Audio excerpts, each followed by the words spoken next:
Hello everyone, easy physics by N K channel पर आपका एक बार फिर स्वागत है। बायो सावर्ट का नियम अपन ने पढ़ा है जो ये बताता है कि किसी चालक तार में विद्युत धारा प्रवाहित करने पर उसके चारों तरफ कितना चुंबकीय क्षेत्र उत्पन्न होता है। एक बार अपन पिछले वीडियो का थोड़ा सा रिवीजन कर लेते हैं ताकि हम आज के टॉपिक के साथ कनेक्ट हो सकें और अपना पिछला टॉपिक है उसका भी थोड़ा सा पोर्शन बाकी रहा है वो भी अपन पूरा कर सकें। तो चलिए देखते हैं। तो सबसे पहले अपन बात करते हैं कि जो बायो सावर्ट का नियम पढ़ा है उस बायो सावर्ट के नियम का जो पहला अनुप्रयोग आपने पढ़ा है उसमें ये देखा है कि यदि कोई अनंत लंबाई का तार है, उससे पहले अपन एक पोर्शन लिया था कि यदि तार की लंबाई परिमित है तो उससे लंबवत दूरी पर चुंबकीय क्षेत्र कितना होगा। तो उसके लिए अपने पास एक फॉर्मूला आया था, B बराबर mu not I upon 4 pi D sine phi one plus sine phi two. ये अपना मुख्य फॉर्मूला था। इसके बाद में अपन ने इसकी विशेष स्थितियां पढ़ी थी। जो पिछला वीडियो है उसका लिंक आपको डिस्क्रिप्शन में मिल जाएगा। सबसे पहले आप उस वीडियो को, उस टॉपिक को कंप्लीट करें, आफ्टर दैट ही आप इस टॉपिक को पढ़ें, अदरवाइज आपको ये टॉपिक क्लियर नहीं होगा। ठीक है, तो पहले आप उस टॉपिक को अच्छे से क्लियर कर लें। जब ये फॉर्मूला अपने पास आया था तो उसके बाद में अपन ने विशेष स्थितियां पढ़ी थी। तो वहाँ पे अपन ने दो विशेष स्थितियां पढ़ी थी। पहली विशेष स्थिति अपन ने पढ़ी थी कि यदि धारावाही तार की जो लंबाई है वो अपनी अनंत कर दी जाए, तो अनंत की स्थिति में अपने पास फॉर्मूला क्या बन गया था, ये पूरा डेरिवेशन आपने वहाँ पे समझा है। B बराबर mu not I upon 2 pi D हो जाता है। उसके बाद में दूसरी स्थिति अपन ने पढ़ी थी कि यदि तार है वो तो अनंत लंबाई का है, लेकिन अब की बार आपको जो चुंबकीय क्षेत्र निकालना है वो उस चालक तार के एक किनारे से निकालना है, एक किनारे से लंबवत दूरी पर निकालना है। ये डेरिवेशन भी अपन ने पढ़ा है। तो इस स्थिति में अपने पास जो रिजल्ट आया था वो कुछ इस तरीके का आया था कि यहाँ पे B is equals to mu not I upon 4 pi d की वैल्यू आई थी। कहानी आपने पूरी समझी है। तो यहाँ तक आपको पिछले वीडियो को देख करके इस टॉपिक को 100% तैयार करना है। आफ्टर दैट आप आज के टॉपिक में चलेंगे। ठीक है, तो दो स्थितियां ये अपन ने पढ़ ली। आज अपनी तीसरी जो स्थिति आती है, विशेष स्थिति, उसकी अपन चर्चा करते हैं और आज का जो वीडियो है उसको अपन सुचारू रूप से तैयार करते हैं। अगर आप लोगों ने अभी तक हमारे चैनल को सब्सक्राइब नहीं किया है तो प्लीज़ इसे सब्सक्राइब करें और वीडियो को एंड तक देखने के बाद यदि आपको हमारा वीडियो पसंद आता है तो प्लीज़ आप इसे लाइक ज़रूर करें और अपने फ्रेंड्स के साथ शेयर करना ना भूलें, क्योंकि हमने बहुत मेहनत करके चैप्टर नंबर 1 से 7 तक के टॉपिक्स तैयार किए हैं। प्रत्येक टॉपिक के ऊपर बहुत अच्छे तरीके से और हैंड रिटन नोट्स के साथ वीडियोस तैयार किए हैं। तो इसकी जो तीसरी विशेष स्थिति है जो आज अपन पढ़ने वाले हैं उसकी हेडिंग आपसे कहती है कि परिमित लंबाई का धारावाही चालक तार। सर ये तो हम पढ़ के आए हैं, बायो सावर्ट का पहला अनुप्रयोग ही यही कहता है, लेकिन उसके आगे की स्थिति है वो इस टॉपिक को बदलेगी। उस बायो सावर्ट के नियम में वो जो मध्य बिंदु आपने यहाँ पे जो पॉइंट पी लिया था जिसके ऊपर आपको चुंबकीय क्षेत्र ज्ञात करना था, वो जरूरी नहीं है कि वो इसके मध्य बिंदु से लिया जाए। वो आप यहाँ से भी पी दूरी पर ले सकते थे। हाँ, लंबवत दूरी जरूर ली थी उसमें अपन ने, लेकिन उसमें अपन ने ये नहीं कहा था कि वो आधे इसके ठीक बीच में से लिया जाएगा। तो आज के इस टॉपिक में सिर्फ इतना सा कहा है कि धारावाही चालक से लंब अर्धक स्थिति से डी दूरी पर चुंबकीय क्षेत्र ज्ञात करना है। तो पिछले टॉपिक में आपने कहीं भी किसी भी बिंदु से डी दूरी पर लिया था, तो उसके लिए बायो सावर्ट का फॉर्मूला क्या आया था। बायो सावर्ट का अपन फॉर्मूला लिखें तो B is equals to sir mu nought upon 4 pi D. इसके बाद में आपके पास आया था I sine phi one plus sine phi two. यही तो फॉर्मूला था। अब जब मध्य स्थिति से अपन लेंगे तो ये जो फाई वन और ये जो फाई टू का फॉर्मूला है, इन दोनों के बीच में एक संबंध और हो जाएगा। क्या हो जाएगा, ये दोनों एक दूसरे में इक्वल वैल्यू के हो जाएंगे, क्योंकि यदि मध्य स्थिति से है तो नीचे की दूरी और ऊपर की दूरियां बराबर हैं। ये डी दूरी है वो भी दोनों में कॉमन है, तो दोनों के सामने की दूरियां बराबर हैं तो एंगल भी इक्वल हो जाएंगे। तो यहाँ पे अपन लिखेंगे कि चूंकि phi one is equals to phi two, और इन दोनों को अपन किसके बराबर मान लेते हैं, फाई के बराबर मान लेते हैं। अब आप ये फाई की वैल्यू यहाँ पे रिप्लेस कर दीजिए, तो आपके पास फॉर्मूला बन जाएगा sir mu not I upon 4 pi D sine phi plus sine phi, 2 बार साइन फाई को प्लस करना है तो 2 साइन फाई हो जाएगा। तो यहाँ पे लिख देता हूँ मैं 2 साइन फाई। अब इसमें से ये जो 2 है वो इस 4 से आप कैंसिल आउट भी कर सकते हैं, ठीक है।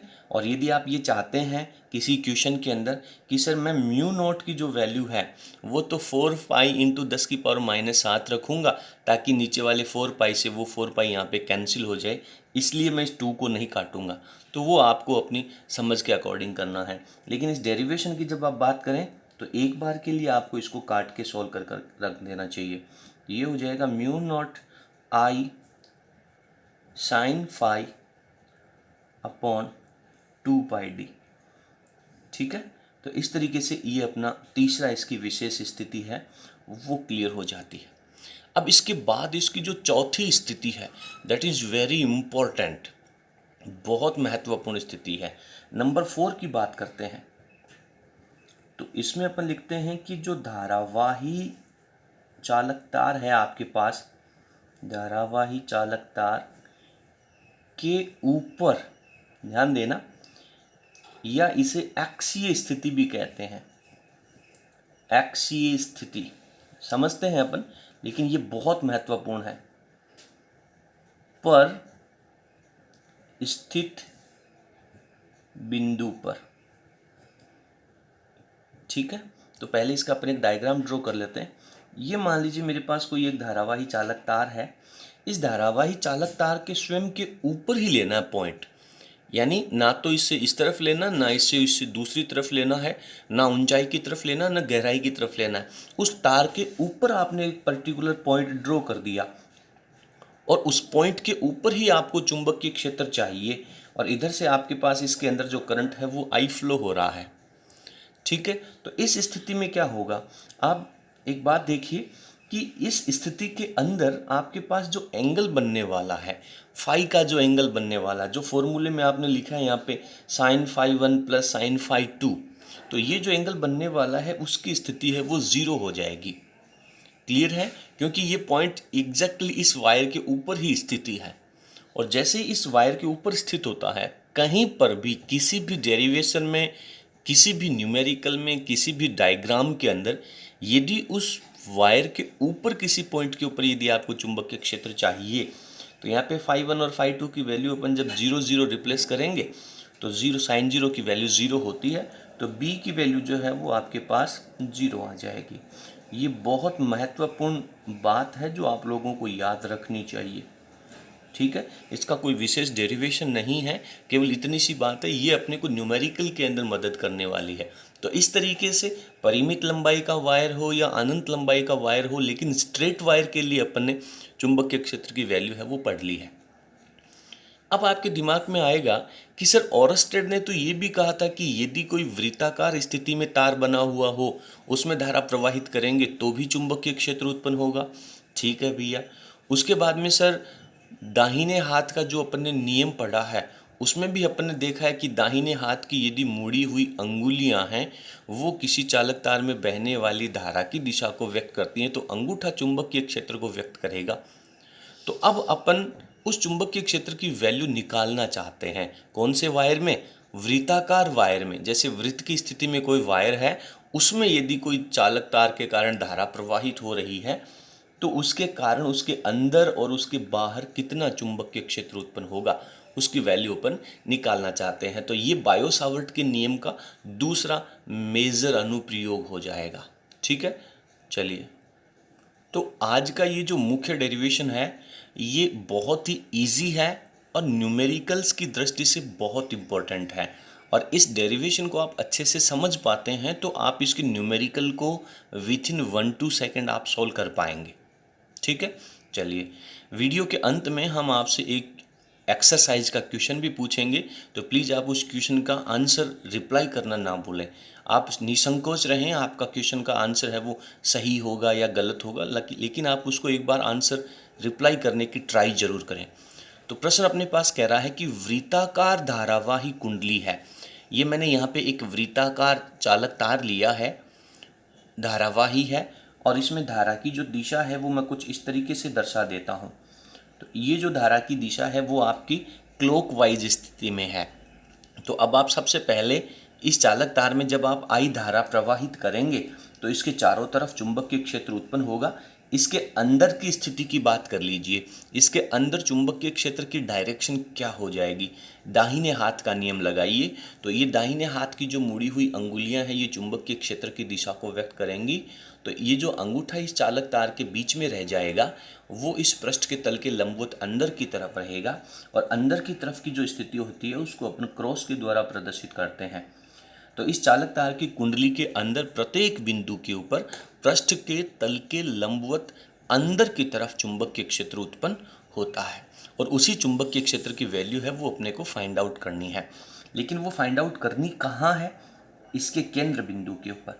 तो ये जो इसका केंद्र बिंदु है इसे अपन O कह देते हैं, इसकी जो त्रिज्या है उसे अपन कैपिटल R कह देते हैं। इस कुंडली में जो धारा प्रवाहित हो रही है वो I धारा प्रवाहित हो रही है। तो यहाँ पर चुंबकीय क्षेत्र अपने को ज्ञात करना है। ज्ञात करने के लिए अपन क्या क्या करेंगे वो अपन आगे लिखेंगे, लेकिन जब कभी भी आप डेरिवेशन लिखें आपके दिमाग में एक प्रोफाइल होनी चाहिए कि मुझे किस तरीके से लिखना है। सबसे पहले आप लोग इसमें क्या क्या बातें आपको दे रखी हैं वो लिखिए। जैसा आपने कक्षा 10 में प्रमेय लिखी होगी ना, दिया गया है, ज्ञात करना है, रचना, प्रूफ, उपपत्ति का जो पोर्शन आपने लिखा था, तो ठीक उसी तरीके से आपको यहाँ पे लिखना चाहिए। तो फर्स्ट ऑफ ऑल मेरे को यहाँ पे क्या दे रखा है वो बातें मैं यहाँ पे शॉर्ट में लिख लेता हूँ। तो यहाँ पे अपन ने सबसे पहले लिखा है कि किसी R त्रिज्या की कुंडली में I धारा प्रवाहित हो रही है। दो ही तो बातें दे रखी है आपको, और क्या दे रखा है, त्रिज्या दे रखी है और करंट की वैल्यू दे रखी है। I धारा प्रवाहित हो रही है, हो गई बात, दिया गया है का पोर्शन हो गया। अब ज्ञात क्या करना है, जिसके केंद्र पर उत्पन्न चुंबकीय क्षेत्र ज्ञात करना है, ये बात अपने को ज्ञात करनी है। अब ये ज्ञात करने के लिए आपने अलग से रचना क्या करी, एक्स्ट्रा आपने लिया क्या, तो उसके लिए मैं यहाँ पे लिखता हूँ कि इसकी परिधि पर एक लंबाई अल्पांश, क्योंकि बायो सावर्ट का जो नियम है वो तो लंबाई अल्पांश के लिए दिया गया है, dl लेते हैं, क्योंकि बायो सावर्ट का नियम तो लंबाई अल्पांश के लिए लागू होता है, तो लंबाई अल्पांश अपने को लेना पड़ेगा। तो यहाँ पर मैंने ये एक छोटा सा लंबाई अल्पांश ले लिया dl। अच्छा, उस लंबाई अल्पांश की डायरेक्शन क्या होगी सर, एक पॉइंट के ऊपर लिया है आपने। यदि आप इसको और छोटा लिखना चाहो तो डेल्टा लिख सकते हो और बेहतर रहेगा। डेल्टा की जो लेंथ है वो बहुत स्मॉल हो जाएगी, फिर भी dl अगर आप लिखते हैं तो भी ठीक है। तो इस पॉइंट चार्ज के पॉइंट के ऊपर ये जो पॉइंट स्थिति है इसकी दिशा क्या होगी, तो इसकी दिशा दर्शाने के लिए इसके ऊपर स्पर्श रेखा खींच दीजिए, जैसा कि आप वृत्त के अंदर हमेशा करते आए हैं। तो यहाँ पे मैं इसके ऊपर एक स्पर्श रेखा खींच देता हूँ, ये स्पर्श रेखा खींच देता हूँ यहाँ पर। तो ये dl हो गया और ये dl वेक्टर की डायरेक्शन हो गई, क्योंकि पर्टिकुलर इस पॉइंट के ऊपर तो करंट है वो ऊपर की तरफ फ्लो हो रहा है। और ये जो स्मॉल r कैप अपन लेंगे, ये स्मॉल r कैप, ये स्मॉल r कैप की जो डायरेक्शन है वो यहाँ से लंबवत दूरी के ऊपर जिस पॉइंट पे चुंबकीय क्षेत्र ज्ञात करना वो हो जाएगा। तो इन दोनों के बीच में जो अपने को थीटा चाहिए होता है, बायो सावर्ट नियम में आपने साइन थीटा जो लिखा है वो थीटा की वैल्यू आपके पास यहाँ आ जाएगी, ये वाली वैल्यू, और ये थीटा बराबर हो जाएगा आपके पास 90 डिग्री, क्योंकि स्पर्श रेखा और त्रिज्या के बीच में हमेशा 90 डिग्री का एंगल होता है। क्लियर है इतनी कहानी। तो dl लंबाई अल्पांश लेते हैं, यहाँ तक लिख लिया। अब सीधा आप बायो सावर्ट का नियम लगा दीजिए, तो लिखते हैं बायो सावर्ट नियम से। बायो सावर्ट का नियम लिखता हूँ मैं, क्या कहता है बायो सावर्ट का नियम सर, बायो सावर्ट का नियम कहता है कि dB is equals to mu not I dl sine theta upon 4 pi r square, यही तो कहता है। क्लियर है। चलिए अब यहाँ पे मुझे दो बातें रखनी है। एक तो मुझे ये जो मैंने स्मॉल r लिखा है इस स्मॉल r की वैल्यू लिखनी है, चूँकि स्मॉल r की वैल्यू कितनी ले रहे हैं आप, इसकी त्रिज्या के बराबर ले रहे हैं। ये जो आर कैप अपन ने लिखा है यहाँ पे स्मॉल आर वैल्यू लेते हैं, उसकी जो दूरी है वो कैपिटल आर के बराबर हो जाएगी। दूसरा, यहाँ पे जो आपने थीटा एंगल लिया है, theta that is equals to 90 degree हो जाएगा, ठीक है ना, ये स्पर्श रेखा के बीच में और इसके बीच में। तो ये दोनों बातें अब अपन यहाँ पे अप्लाई कर लेते हैं, ठीक है। नेक्स्ट पेज पे चलते हैं।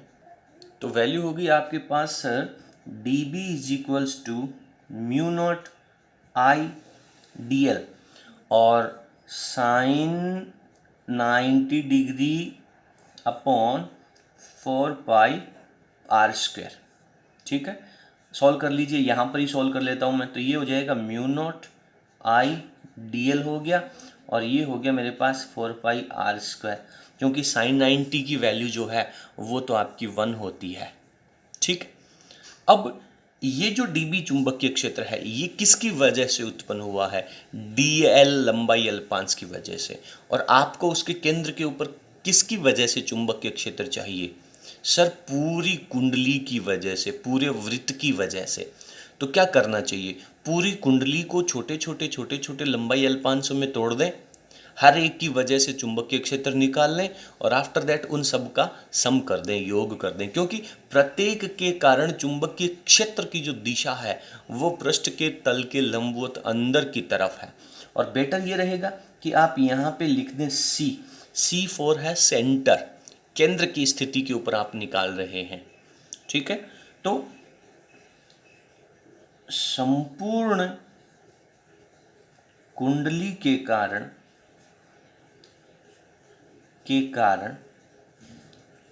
कुल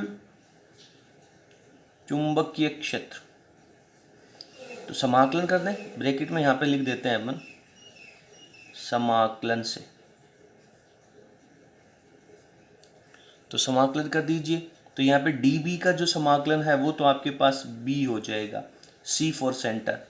इंटीग्रेशन लगा देता हूँ मैं एक बार। तो mu not I D l upon 4 pi are square. Sir constant value को बाहर ले लीजिए, बढ़िया। ये मैंने म्यू नॉट आई बाहर ले लिया, 4 पाई आर स्क्वायर बाहर ले लिया।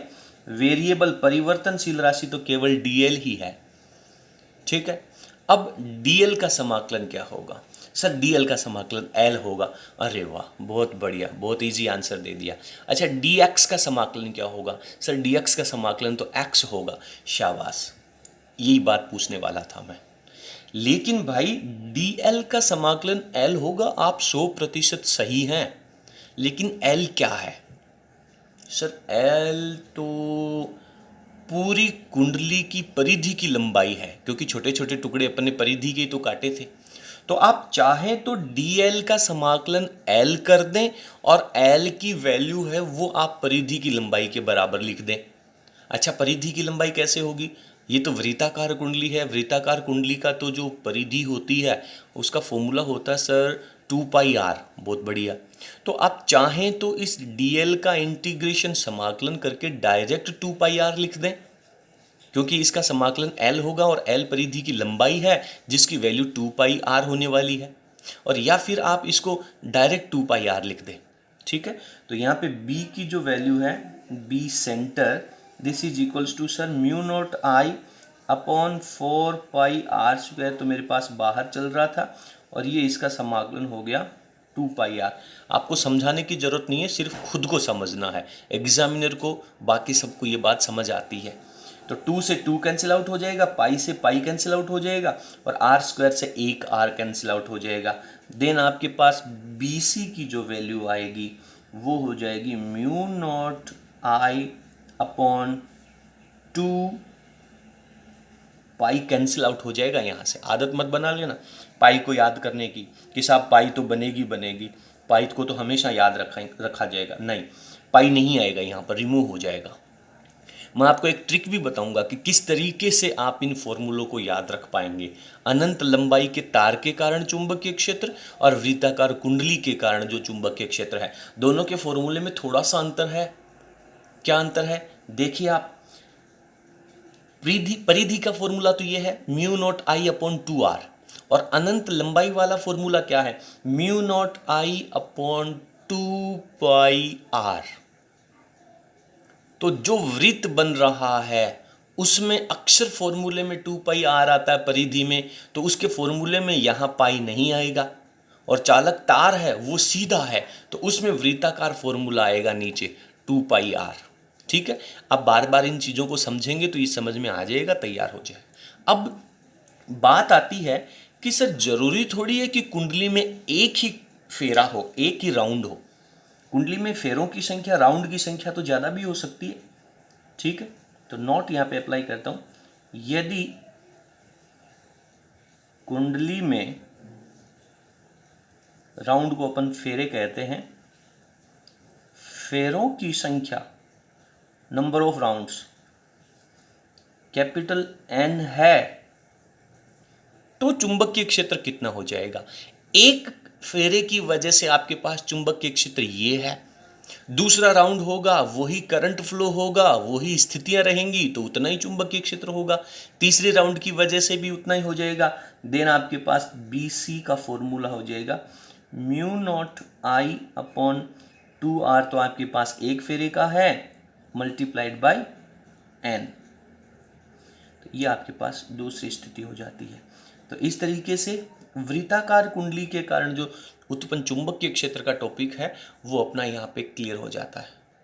अब इस डेरिवेशन के साथ में फटाफट उसके जो 2-4 छोटे मोटे प्रश्न और बनते हैं उनकी अपन चर्चा भी कर लेते हैं। चलिए, बी में यानी चुंबकीय क्षेत्र में और आर में क्या रिलेशन है, तो यहाँ पे आप लिख सकते हैं कि sir B is proportional to 1/r। ठीक है, यानी त्रिज्या और कुंडली का जो केंद्र पे चुंबकीय क्षेत्र है वो व्युत्क्रमानुपाती है। त्रिज्या बढ़ेगी तो चुंबकीय क्षेत्र की वैल्यू कम हो जाएगी। तो इसके लिए 2 तरह के ग्राफ अपन खींचते आए हैं आज दिन तक। यदि मैं यहाँ पे x के ऊपर r ले लूँ और यहाँ पे b ले लूँ तो ये व्युत्क्रमानुपाती है, तो व्युत्क्रमानुपाती का ग्राफ है वो कुछ इस तरीके से आता है। ठीक है, व्युत्क्रमानुपाती का ग्राफ है वो कुछ इस तरीके से आता है। और यदि मैं यहाँ पर y के ऊपर b ले लेता हूँ और यहाँ पर 1/r ले लेता हूँ, तो ये 1/r के साथ में तो b है वो समानुपाती है, तो दैट टाइम इसका जो ग्राफ है वो बिल्कुल स्ट्रेट लाइन आ जाएगा। ये बात आप बहुत अच्छे तरीके से जानते हैं पहले से, तो ये कोई विशेष बात नहीं है। अब इसका सबसे इम्पोर्टेंट टर्निंग पॉइंट आता है, देखना, नोट बहुत महत्वपूर्ण है, ध्यान देना। यदि सर पूरी कुंडली की वजह से, एक पूरे वृत्त की वजह से चुंबकीय क्षेत्र चाहिए, तब तो सर हम ये वाला फॉर्मूला लगा देंगे कि mu naught I upon 2R लगेगा। बढ़िया है, म्यू नॉट I 2R लगेगा सर, बहुत आसानी से लिख देंगे। लेकिन सर ऐसा दे दे कि आधा वृत्त ही बन रहा है। कैसे? मान लीजिए कि सर ऐसा दे दिया कि ये कोई एक वृत्ताकार कुंडली है और ये इसका आधा हिस्सा है, और इस आधे हिस्से में करंट फ्लो हो रहा है, तो इसके केंद्र के ऊपर चुंबकीय क्षेत्र कितना होगा, इसको कैसे निकालें? और सर जरूरी नहीं है कि आधा दे दे, सिर्फ इतना सा हिस्सा दे दे 90 डिग्री एंगल केंद्र पे बनने वाला। ये तो केंद्र के ऊपर 180 डिग्री का एंगल बना रहा ना, और ये केंद्र के ऊपर कितने डिग्री का, 90 डिग्री का, कि साहब वायर इतना सही है, इधर से वायर आ रहा है और वापस वायर है वो इधर की तरफ चला जा रहा है, ऐसे करंट फ्लो हो रहा है, इसमें है वो करंट ऐसे फ्लो हो रहा है। अब आप केंद्र के ऊपर चुंबकीय क्षेत्र निकालिए, यहाँ पर इसमें भी I करंट है, इसमें भी I करंट है। तो सबसे पहली बात मैं आपको बता दूं कि अभी इसी वीडियो के स्टार्टिंग में पिछले टॉपिक का एक पोर्शन पढ़ा था। मान लीजिए कि ये वायर ऐसे ना होके बिल्कुल सीधा होता, तो उस समय ये जो पॉइंट है वो इस पूरे चालक तार के ऊपर स्थित होता, और जब चालक तार के ऊपर कोई पॉइंट होता है तो उसकी वजह से चुंबकीय क्षेत्र उस पॉइंट पर 0 होता है। तो इस पूरे वायर को आप 3 भागों में तोड़ लीजिए। पहले ये वाला जो भाग है उसके लंबाई के ऊपर ये बिंदु है, तो इसकी वजह से चुंबकीय क्षेत्र 0। ये जो भाग है उसकी लंबाई के ऊपर ये बिंदु है, तो इसकी वजह से चुंबकीय क्षेत्र 0। केवल इस वृत्ताकार भाग की वजह से आएगा, जिसको अभी अपन एक्सप्लेन करेंगे। सेम इसी तरीके से ये वायर, इसको आप यदि स्ट्रेट सीधा बढ़ाओगे तो ये पॉइंट इसकी लंबाई पे आएगा। इस ऊपर वाले वायर को भी यदि आप नीचे स्ट्रेट बढ़ाओगे तो ये पॉइंट इसकी लंबाई के ऊपर आएगा। तो ये जो दोनों वाले बाहर वाले हिस्से हैं इनकी वजह से तो 0 हो जाएगा। बात आती है सिर्फ इस टुकड़े की, इतने से हिस्से की, तो इसकी कहानी भी अपन पढ़ने वाले हैं। लेकिन सर मेरा मानना ये है कि मान लीजिए कि ये वायर ऐसे आ रहा है, अगले ने कह दिया कि आपको सिर्फ इसको इतना सा घुमाना है। कितना घुमाना है कि ये केंद्र के ऊपर 60 डिग्री का, थीटा बराबर 60 डिग्री का कोण बनाए और फिर इस वायर को आपको ऐसे बाहर निकाल देना है। तो जब थीटा की वैल्यू, मोस्टली कहानी सिर्फ इतनी सी है कि पूरी कुंडली में केंद्र के ऊपर 360 का कोण बनता है, इस अर्धवृत्त में 180 का कोण बन रहा है, इसमें 90 का बन रहा है और इसमें 60 का बन रहा है। यानी पूरी कुंडली में तो पूरे तार के कारण चुंबकीय क्षेत्र है, इसमें आधे तार के कारण चुंबकीय क्षेत्र है। भैया जब तार की लंबाई आधी हो गई तो चुंबकीय क्षेत्र भी आधा ही आएगा ना। पूरी कुंडली के कारण चुंबकीय क्षेत्र तो पूरा उत्पन्न हो रहा है, तो इसमें आधा चुंबकीय क्षेत्र हो जाएगा। तो मेरा यहाँ पे आपको एक फॉर्मूला बताने का तरीका है। क्या तरीका है कि आपको B बराबर mu not I upon 2R, ये फॉर्मूला आपने पढ़ा है। कौन सा फॉर्मूला है सर? ये है कुंडली के केंद्र पर चुंबकीय क्षेत्र का फॉर्मूला। बढ़िया। अब आपको करना क्या है, मेरी बात को ध्यान से सुनना। आपको करना सिर्फ इतना सा है कि यहां पर लिखना है केंद्र पर तार के कारण बना कोण कितना है, और उस कोण में आपको 360 का भाग लगा देना है। हाँ, ये कोण है वो आपको डिग्री में लेना है।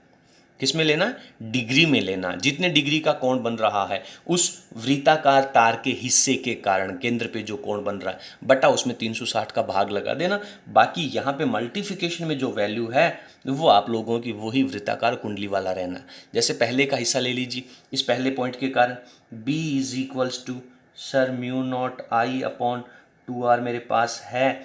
ये कोण 180 का बटा में 360 का, काट दिया सर, ये 1/2 हो गया, तो फॉर्मूला हो जाएगा mu not I upon 4R।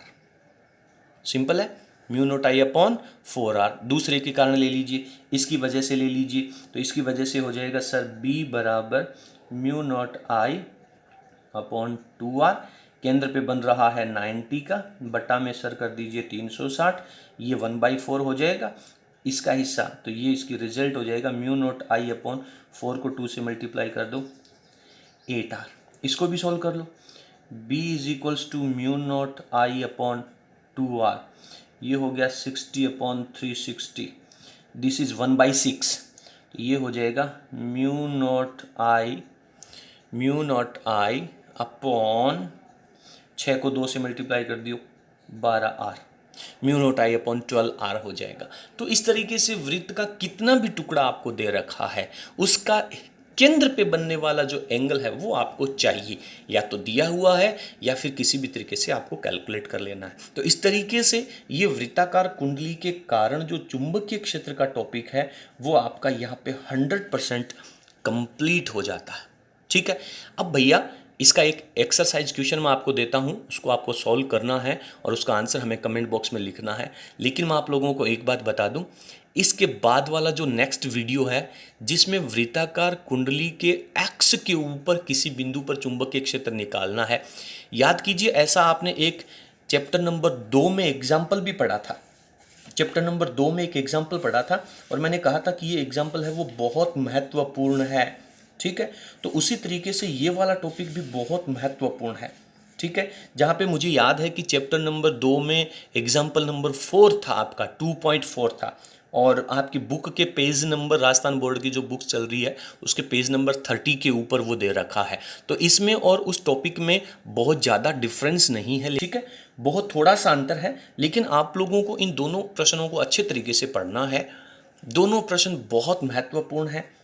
ठीक है, तो उसके लिए मैं आप लोगों को एक बार कहना चाहूँगा, प्लीज़ आप एक बार उस टॉपिक को मेरे वीडियो देखने से पहले खुद समझना नहीं है, केवल थोड़ा सा पढ़ करके आपको आना है। उसमें जो आप लोगों के डाउट्स क्रिएट होंगे वो डाउट मैं आपको वीडियो में बहुत अच्छे तरीके से क्लियर करवा दूंगा।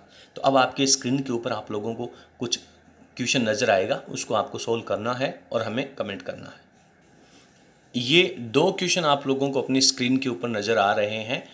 जैसा जितना हमने बताया है सीधे वायर के कारण, उसके एक किनारे के कारण, तार के ऊपर स्थित किसी बिंदु के कारण चुंबकीय क्षेत्र, वृत्ताकार कुंडली के कारण चुंबकीय क्षेत्र, वृत्ताकार कुंडली के कुछ हिस्से के कारण चुंबकीय क्षेत्र, दाहिने हाथ का नियम लगा करके चुंबकीय क्षेत्र की दिशाएं भी आपको निकालनी है। यदि दिशाएं हर एक पोर्शन की वजह से सेम है तो सबको प्लस कर दीजिए, और अपोजिट डायरेक्शन आ रही है तो उसको माइनस कर दीजिए। तो इसके लिए आपको दाहिने हाथ को बहुत अच्छे तरीके से अप्लाई करना है। बार बार इस बात की एक्सरसाइज प्रैक्टिस आप लोगों को करनी है। तो इन दोनों प्रश्नों का जो आंसर है वो आप हमें प्लीज़ कमेंट बॉक्स में ज़रूर लिखिएगा। बहुत बहुत धन्यवाद। अगर आपको हमारा वीडियो पसंद आया तो प्लीज़ आप इसे लाइक शेयर करना ना भूलें। Thank you.